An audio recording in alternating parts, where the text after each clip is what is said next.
Okay, well, firstly, I'll introduce myself. So my name's Tiffany, Head of Client Services at Flash Talking by MediaOcean. Acquired by MediaOcean last year. You'll be familiar with the name Flash Talking. We are an ad server, as Nat said. And I thought, how do I start this presentation this morning? Probably with a little bit of honesty. If you'd have asked me as a child what I wanted to be when I grow up, I probably wouldn't have said to you work for an ad server. However, here we are, and that's what I do, and it's actually pretty cool, and I'm going to show you all the reasons why, some of the insights and bits of information that we get to see on the ad server side. So my discussion today is going to be talking about beyond the bid. There's a lot of hot topics at the moment that are going on. You've probably heard the word cookie a million times today.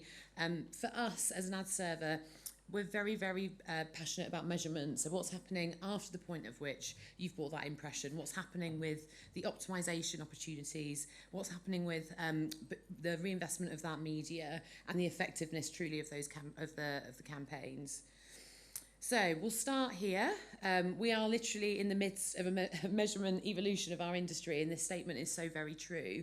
And it's been happening for a very, very long time. The methodology that digital advertising as an industry was built on is such a legacy model now. We all know that. It's been a problem for years. The cookie has been dying for years. But actually, we're still talking about future dates. 2024, everyone's like, it's okay, we've got more time, guys. It's going to be absolutely fine. Everything's going to be fine until 2024. It's like, no, this stuff started years ago. This is already happening. Cookie blindness is real. We're seeing it as an ad server. We're supporting our clients, helping them to understand it. The impact it's having is huge because ultimately, all our media agency partners in the room who are spending all their time planning and strategizing and buying the right media, all the effectiveness that you need across your digital marketing campaigns is worthless if we can't then measure it and understand how we then optimize towards it and how we whittle out the stuff that's not working so good for our advertisers. So this has been going on for ages. It's a current problem. The impact is right now. I'm going to show you some stats and some interesting case studies that we've seen over the last few months and years as on the ad server side. And it extends, as I said, beyond that bid. So, today is very much about measurement. And for us as a platform, as an ad server, we help advertisers essentially to not only create personalised messages. Okay, that's all right. Still working? Not only to create personalised messages for their audiences, but be able to then understand that consumer journey all the way through to measurement and then the optimization capabilities. So let's start here. What's the biggest challenges we're facing as an industry at the moment? We've got browsers rejecting cookies. We've got devices rejecting cookies.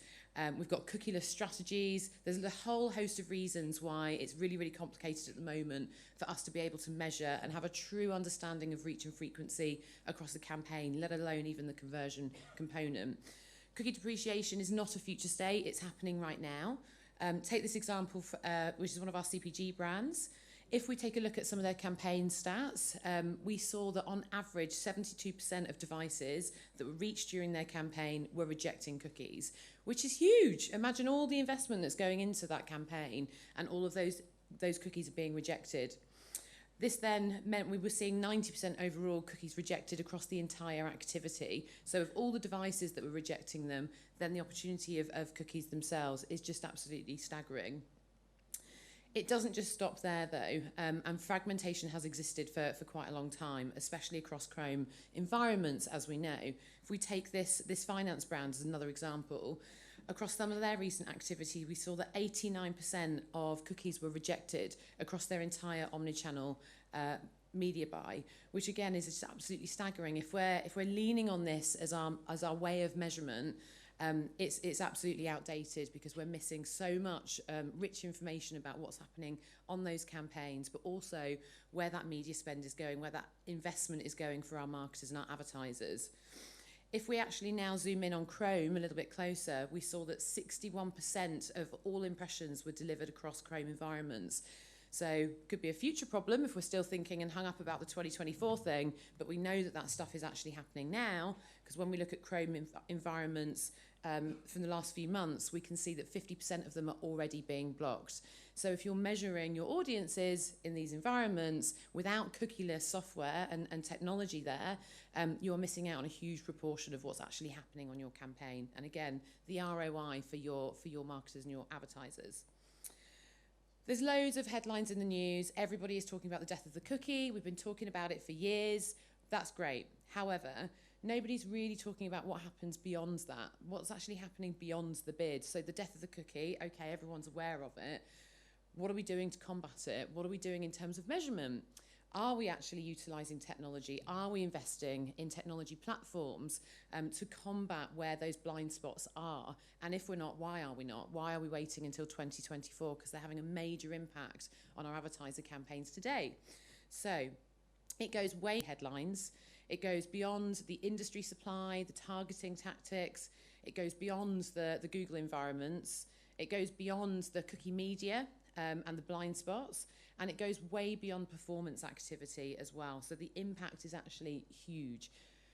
Let's take the ad server into this again for a moment. So this is where we emerge to try and connect all the different publisher partners, all the different devices on behalf of the advertiser to one another. That's the sole purpose and value of the ad server. It's the connectivity point between those channels, those devices, and without the reliance of cookies in order to connect and measure when we're in those environments. So the central connecting point across all those media different channels to ultimately be able to give you a compelling understanding of reach and frequency and your conversions across your entire campaign.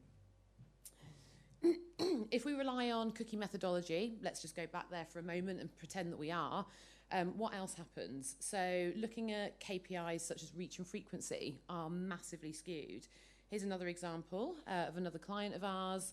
If we take a look at their campaign statistics, we saw that 934% of their reach was overstated across their omnichannel campaigns when relying solely on cookies as the form of measurement. When layering in other pieces of technology that don't rely on cookies to be able to measure, we then got a much, much better understanding of the real reach of that campaign. Not only that, on the flip side, their frequency was understated by 90%. So rather than thinking they'd reach 2 people during a campaign exposure, it was actually 21. So you think of all of the wasted investment that went hitting the same individuals and the same consumers with that message, when that could have been reinvested elsewhere to extend that reach of that campaign and reduce that frequency to an optimum level. Let's take another look. So what else happens? Okay, so it also affects the way in which we can measure conversions. Let's take this airline as another example. If they've relied solely on cookie methodology, again, very legacy, they would have understated their flight sales by 43%. And not only that, their actual attributable revenue of their entire campaign would have been understated by 40%, which is huge. So again, it just goes to show that having technology in place so that we're not just relying on these cookies is really quite critical for our advertiser partners to be able to then justify their investment in our industry, in digital media. Every single dollar that's not accounted for, if we're relying on cookies, is essentially a dollar down the drain because it's not being returned as your return on ad spend. So that's the challenge here. We want to make sure and we want to support our partners and our friends on behalf of the advertisers to be able to quantify and actually understand what happened with every single dollar that was invested in that campaign period. The other challenge it throws up as well is holes in the user journey. And obviously, understanding your user journey and what happens across all different touch points is a hugely important part of the process of getting yourself to the conversion point and driving sales. Let's take this other brand as another example. As an ad server, this is the kind of information that we see on the ad server side. So we have cookies, we have F-Track, which is our flash talking cookieless tracking technology, and then there's device graphs going on as well, which enable things like multi-touch attribution. However, if we rely solely on cookies alone, look at the slither of audience we would then be able to see during this campaign period in comparison to layering in other forms of measurement so that this advertiser was able to actually get a more robust understanding of what their user journey was from a multi-touch attribution standpoint. If we look at the results, if we hadn't have layered in those additional pieces of software and tech, then their results would have been under-attributed by 318% across the campaign period, which is just huge. So it's really, really important. Anyway, I'm going to make this a little bit relatable now because stats are boring. So I'm now going to throw a football analogy at you, which I personalised for John and got it wrong horribly because I was misinformed that he was a Manchester United fan when he's in fact an Arsenal fan. So falls on me. Hopefully there's some Man United fans in the room and you enjoy this.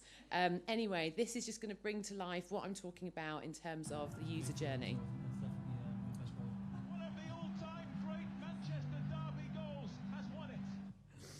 Okay, amazing kick there. Got to give it to Rooney. Got to give it to Rooney, John. It was a beautiful moment. However, it was just one point of that conversion of getting the goal in the net. Let's see what happened in the full clip. This is Rooney. Not his best touch for Scholes. Finds Nani. One-on-one with Zabletta again. There's Rooney. Overhead kick. Oh my word! That's amazing. All the talk will be about the winner quite really because I've never seen a goal. Okay, you get the idea. So what I'm trying to demonstrate here is there were clearly several touch points that led up to that goal going into the net. So it's the same for us as digital advertisers and marketers. Ultimately, we need to know all of these different touch points that ultimately lead us up to getting that goal, that conversion point. If we rely on cookie-based methodology, we have great holes in our measurement and we don't understand all of those touch points and have that opportunity to see who was involved, what players were there, who did the last touch, who was the assist, etc. I'm going to take myself into the dressing room of the football game for a moment and give you an example of the impact that this would then have from a planning and strategy perspective. So here's my football pitch on the left-hand side of me here. Unfortunately, I can't see the whole pitch because I'm relying on cookie methodology to give me the picture of what's just happened.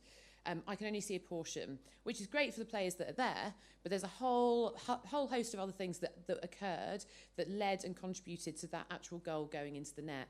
So from a strategist's point of view, how on earth am I now going to reinvest in these footballers that I can't see? Because I have no idea what impact and contribution they made to that game overall because they're not there. So it's the same thing for us that we're challenged with every single day, which is we need 100% exposure to everything that's happening on that football pitch so that we can plan better, we can strategize better, we can optimize better, and ultimately then be able to give ourselves back and our advertisers a true understanding of the reach and the frequency of that campaign. How many passes led to that goal, for example? Definitely reinvest in that football player. He's amazing. We need to give him credit, type thing. So, okay, let's now talk about identity for a moment. We've talked about the problem quite a lot. What's happening right now and where are we going in the future? So at the moment, cookies do still exist. However, hopefully, through my football analogy, you now understand that there are holes and we can't see all the environments on the internet that we need to be able to. So they are still there, but we can't rely on them solely. So what we need to do is layer in other user IDs and other form of IDs to be able to complement and supplement cookies. So we'll still use cookies, they're great, but we need to layer in other things now to help complement them. What's going to happen in the future? We know it's inevitable cookies will eventually go away. So the world we're actually going to be heading into is that a whole world of multiple cookies, multiple different partners. From an advertiser's perspective, they're going to have to work with multiple different partners on the buy side, using user IDs to understand who their audiences are, not only from a delivery perspective, but to be able to do things like personalization as well. So working with lots and lots of different partners and lots of fragmentation, which sounds a little bit complicated. They're also going to have to start thinking about their ID strategy. So identity is very, very important, but it also differs by vertical. So we need to take that into consideration. We need to think about our budgets. What resources do we have? How easy is it to reach them? What's our distribution look like? Other things to think about.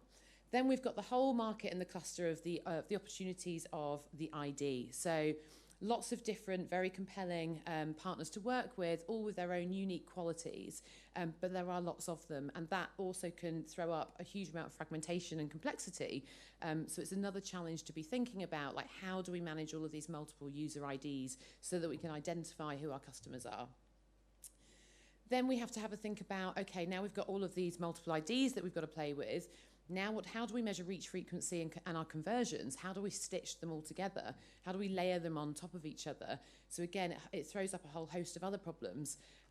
Consumer privacy is obviously a huge thing, and it has been revived, which is awesome. I actually left the UK when GDPR happened, which was a nightmare, but it was a good thing to move over here. But we are becoming much more privacy focused, which is great as an industry.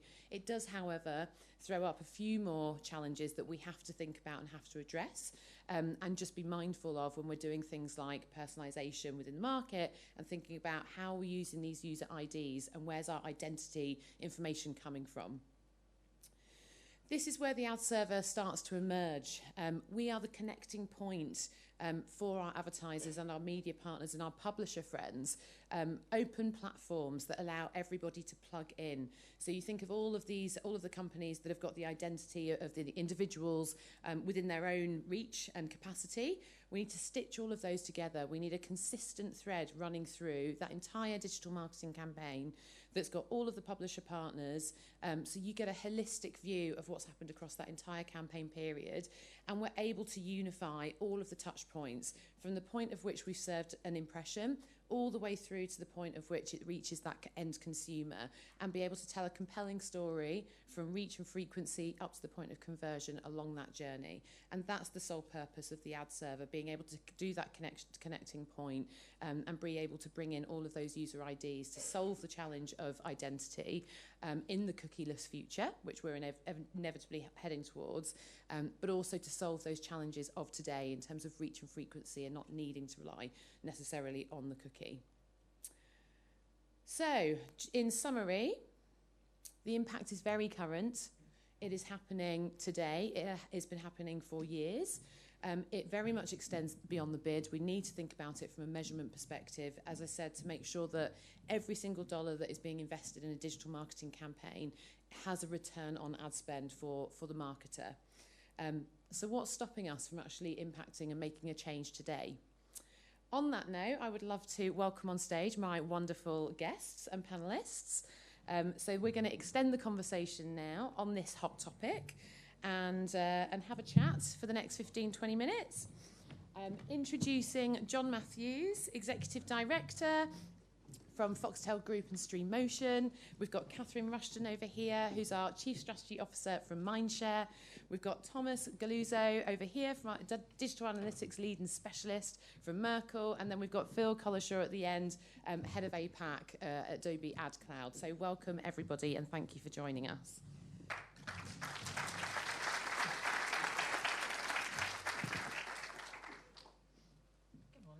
Good morning. Good morning. Nice one. Thanks. Was that good? Do you like the football analogy?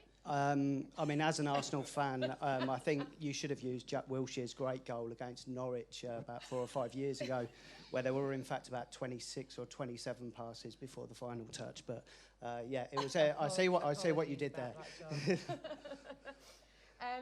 But thinking back for a moment about the conversation we've just had, the presentation, and thinking about first-party data for a moment. So we know everybody's trying to collect it, and John, particularly from your perspective, from the Stream Motion side, you sit on an absolute wealth of first-party data.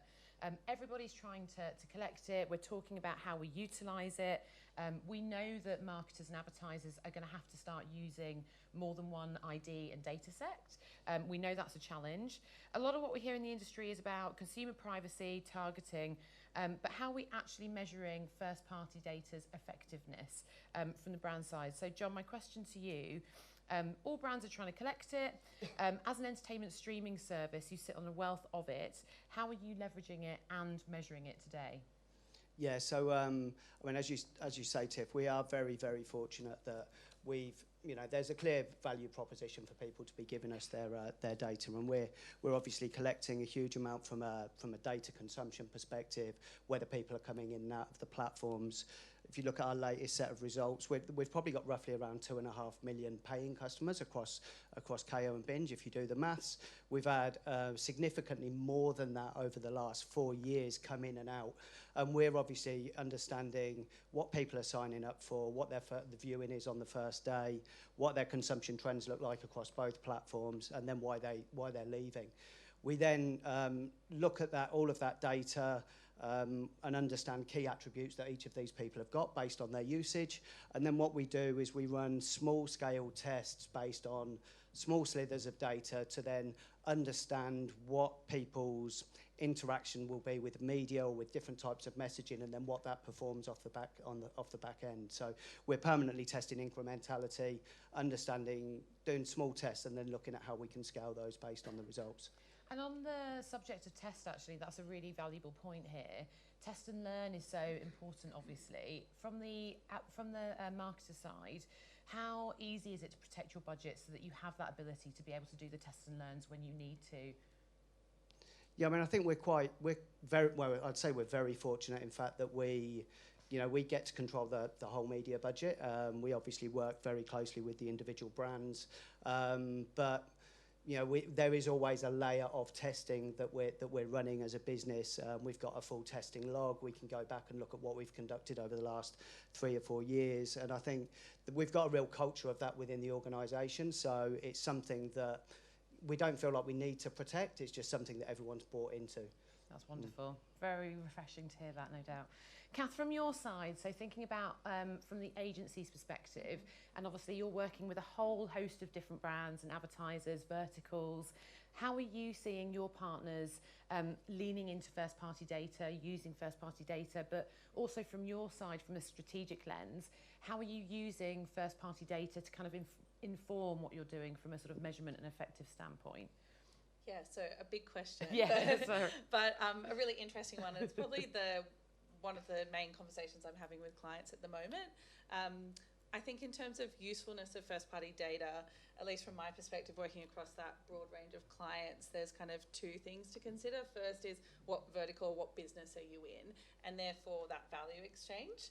And then the second one is then how close are you to owning the final sale or kind of final sign up, because while those things are often connected, they're not always. So, on one hand, we've got clients like StreamMotion who have probably one of the most enviable data sets because of that value exchange, right? The more you give to StreamMotion, to KO and Binge, the more you're going to get from that in terms of recommendations for content. On the other hand, I've got clients like Kimberly Clark, our fantastic FMCG partners, where some of their brands are kind of more spur of the moment or kind of in a grocery aisle. So therefore that value exchange is a bit more difficult. Now, just because it's perhaps not as obvious, you of course can create it. We've all signed up to consumer promotions before, or in the case of a brand like Huggies, where you think nappies, but of course that really intimate relationship about parenting is then more of a reason to lean in. So that's kind of the first starting point, I would say, because that's going to make it more difficult to collect it, right, and track it. The second part of it, though, is closing the loop for effectiveness, because it's one thing to collect and track all this first-party data, but if you're not using it for the right reasons, then what's the point? We know with all the data breaches, it can be a real risk or kind of threat to collect it all. So I guess the conversation there is, do you own the final sign-up in the case of John, or a client like Tourism New Zealand, they're a tourism destination. They don't own that final sale, but they have very close relationships with partners that do, so airlines, etc. So that's where I think second-party data becomes a really interesting conversation and place to explore. So I guess kind of a few stages to that answer, but I guess it comes back to each individual brand or business is, what's that value exchange, and also how likely are you to be able to close the loop with that first-party data.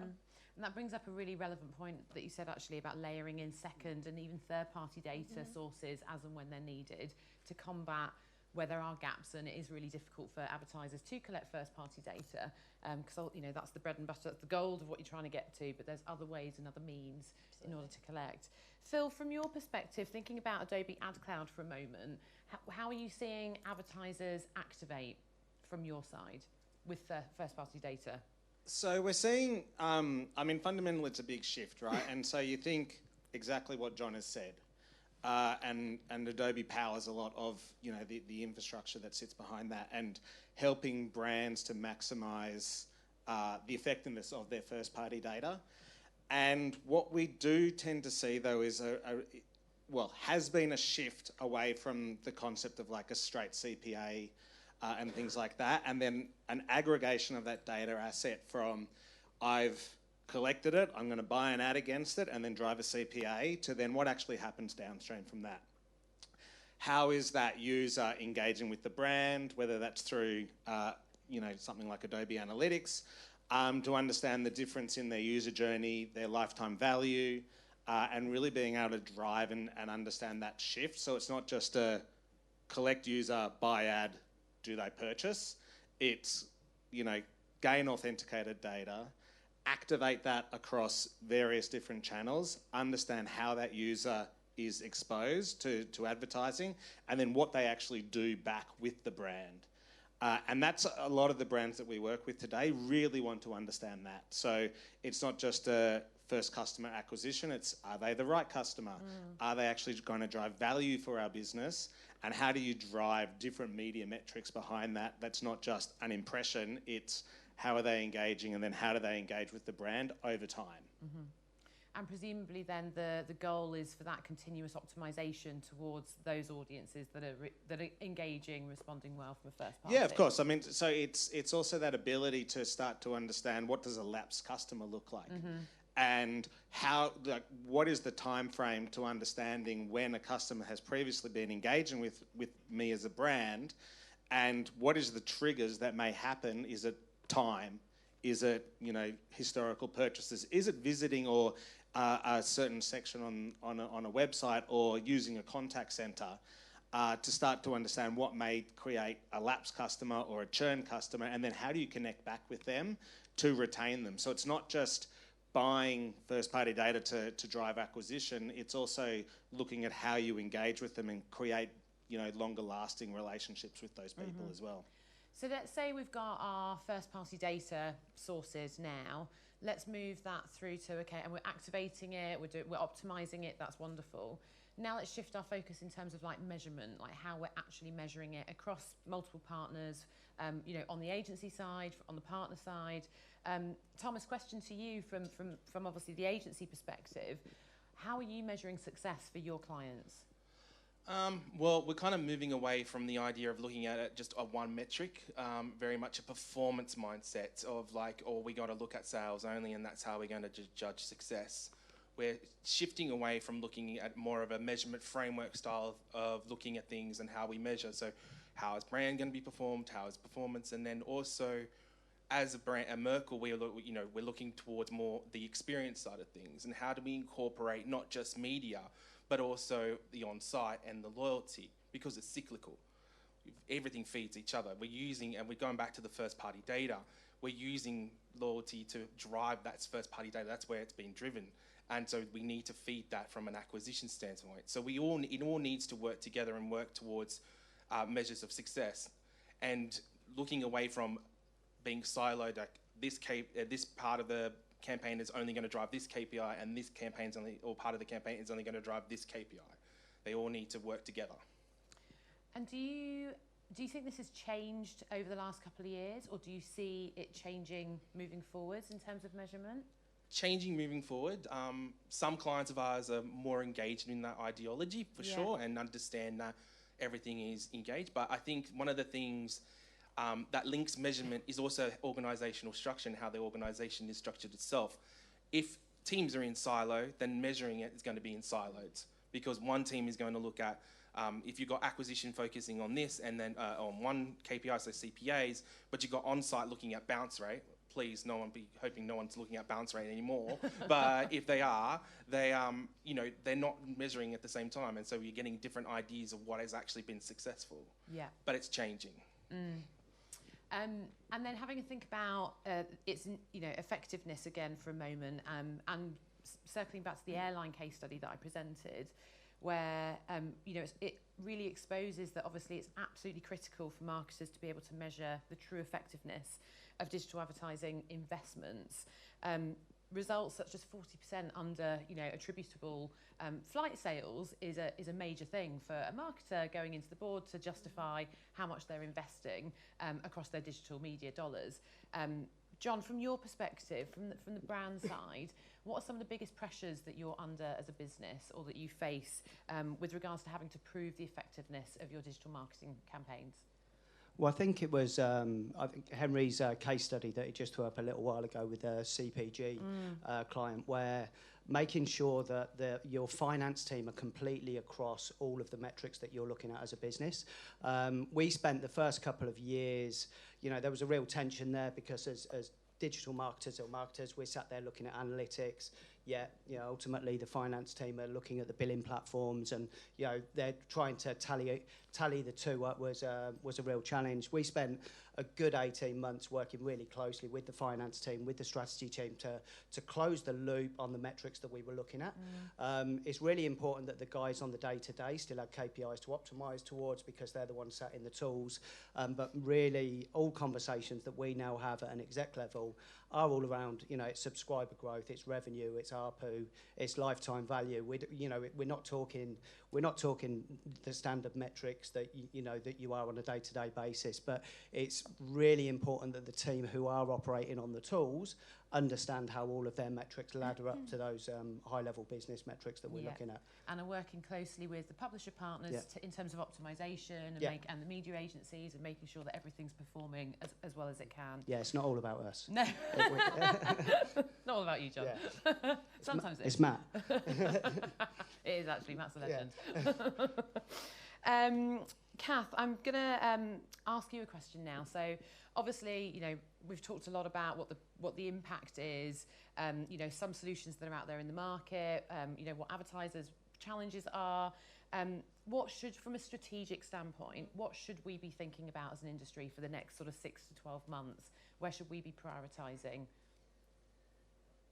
Well, after just listening to that, and also Henry's session before, I'm not sure if he's still in the room, but, we're going to be under more pressure than ever before to prove the effectiveness of what we're doing, right? But one of my observations is a lot of people get a bit scared to admit that we don't know.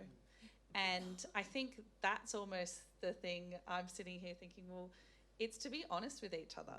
And I think sometimes in this world where there's a lot of acronyms, a lot of jargon, I even know as a strategist, I'm not a technical expert, putting your hand up and going, hold on a second. If we're not linking our upper funnel brand, whatever you want to call it, activity to our lower funnel, there may be a demarcation in terms of team's responsibilities, is to have the bravery to go, hold on a second, guys. And I guess that's the kind of beauty of my role. I can always go back to, what about the human in the middle? What about the person? Linking back things like your case study you put up before around the frequency capping, for example. One of my biggest things is like, we see it as numbers on a slide, but pulling it back to the person experiencing that, a 21 to, I saw the other day, a 70 plus, it's huge. On a long-term campaign. It's really annoying. And so I don't need a model to tell me that that's going to be less likely that person's probably going to sign up to that service, right? So I think it's probably honesty, some common sense would definitely be kind of my thing for the next 6 to 12 months. And then finding the right partners to have the right solution, of course. And you're right, that's such an important point that we always have to remember as well, is it's about the consumer experience. Like, how are they actually feeling and reacting with the content that we're putting in front of them? And if we are saturating them and hammering it home, we're going to be pissing people off in the industry massively. So that's why we're seeing those cookie rejected numbers. Exactly. People are waking up to this system. So just keeping them in mind. Completely agree. John, what's the biggest priority for marketers from the brand side over the next 6 months? I don't even think it's just from a brand side. It's the the measurement piece is obviously going to be a real challenge. There's a huge amount of work going on there. There isn't a silver bullet. And I think it's just testing and testing and testing, and running all of those tests alongside your current measurement framework, so you actually understand what things are going to look like over the next couple of years. And you're right, there isn't one size fits all. It will have to be a combination, and everything supplementing other things. It's not going to be easy, but it's about doing that and having that approach and having that open-mindedness that's essential for you to be able to do your effective marketing. And also, Thomas, from your perspective, from the sort of analytics side, where's your focus in the next sort of 6 to 12 months? I'm laughing because it's always about cookies and about the cookieless world. I always get questions. I'm joking at the moment that I've done a circuit of about 50 presentations on the cookieless world, and I still get the same answer being, well, what do I do? Which is what you mentioned in your presentation, which is a very good point. Everyone's focusing on cookies are dying, but it's actually what's next. Yeah. So more of my time is working on what does it mean from a next perspective, especially in the analytics and measurement space. I still think there's a lot of people not truly understanding what the solution is or what there is available. And also the other time is people want that silver bullet. They want that, like, please just tell me there's a tool that can do this and I can just put my head back in the sand and not worry about it anymore. So that's my focus currently at the moment, is working with people to say, hey, this is something for you. It might not be everyone, but it might be your custom solution. Thanks, Thomas. And Phil, from your side, what's the biggest mistake we could potentially make in the next 6 months? Sitting back and waiting for the cookie to die. The reality is, I mean, your stats show it, and I think everyone here knows it's, the world is more challenged than it ever has been. And I don't necessarily think that's a bad thing, to be perfectly honest. The cookie was a necessary element that made digital advertising easy to track. It serves many other purposes as well, obviously, but for my purposes, it's to track. And the biggest mistake anyone can do is just sit back and wait. Like, now is the time to test. I think the word silver bullet has been said 3 times at least. We know that there is no one solution that is going to solve for everything. But if you just sit back and wait and expect someone to be able to solve for all of the challenges that exist, you've got walled gardens, you have publishers who will, continue to create different areas of how they want to manage and give access to agencies and brands of their first-party data. You need to start to test now. You need to make decisions around what that looks like and what the success metrics look like around that. And, Catherine said it as well. It's like, you've got to be brave, right?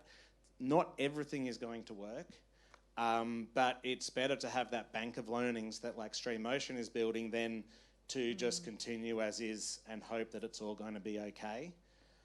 Because the world is going to come where smart marketers have worked out how to navigate this, environment, and there's going to be marketers who haven't been tested, who have just been waiting for a technology to solve it, or whatever it is that they're waiting for, that are going to be left behind, and their brands are going to suffer. Thanks, Phil. And I think that summarises it beautifully, and the message is to be brave, essentially. It's not always going to work. We know it's not always going to work. But if we just sit back, then we're just really understating the value of everything that we're trying to achieve ultimately through digital advertising.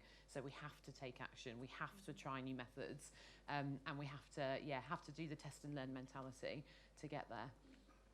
Wonderful. Thank you very much, panel. I think that concludes. If you want to take a couple of questions, we've got time for maybe one or two. You have flooded our Slido with questions from the audience, so there are quite a few, but JJ's just going to pick one or two. Yeah, as a tsunami on it, it's the point where I think our data council. Can always get back on email, JJ. Anyway, actually, the one I think that there's some communality in, other than a plant vendor question, is around concept management. And are any of you actually planning for that, regardless of what's to come, I suppose, in terms of legislation, let alone some of the technical limitations? Any thoughts on that? It's a very good question, consent measurement. As I said, I left the UK right at the moment when GDPR was kicking off, and it was an absolute nightmare. From an ad server perspective, one of the things that we're doing to work with privacy and consumer privacy is we have our F-Track solution, which has a privacy icon on it. So it's our way of being able to track and measure individuals across the internet, but be in a very transparent way and let them know that there is tracking going on. It's non-identifiable, it's privacy friendly. So that's our way that we're trying to approach it from a delivery and measurement perspective. It's just total transparency with that icon. It is completely, yeah. I mean, we will see changes to come legislatively. There's work we're going to have to do as an industry, for which there are standards coming out from Tech Lab, so you'll hear more on that. Sorry, I sort of interrupted a movement towards the mic. Well, I was assuming that someone was going to expect me to throw my 2 pence in. I mean, I think like we've got Matt here, who I think has spent more time with legal over the last kind of 6 to 12 months than he has over the previous 6 years of his career. Obviously, from a consent management on our side, given the broader organisation that we operate within, we're very, very careful around what we do with the user data. We've got very strict controls around. Obviously, we've got the unsubscribe and things like that, but people being able to opt out of first-party comms is standard. But then we've got strict guidelines in terms of how far back, because we've got people who have signed up for the services over 4 years ago, it's how far back we can go back and speak to that customer. And we've got strict guidelines around that. And actually, if the customer hasn't had any form of interaction with any of our products for over a year, we won't be contacting them at all. So, that was actually, it's one of the reasons that we looked at freebies as well, is actually to get people to continue to interact with the services without actually having to pay for it. Thank you. Which actually answers the approach for some of the second-party relationships you have with partners. That's how you can engage with them and get some consent to then have a first-party relationship. You've answered the questions there. Thank you, John. Well done. That was more luck than judgment, I think. Awesome. Thank Thank you all very much. Thanks, everyone. Thank Tiffany, John, Thomas,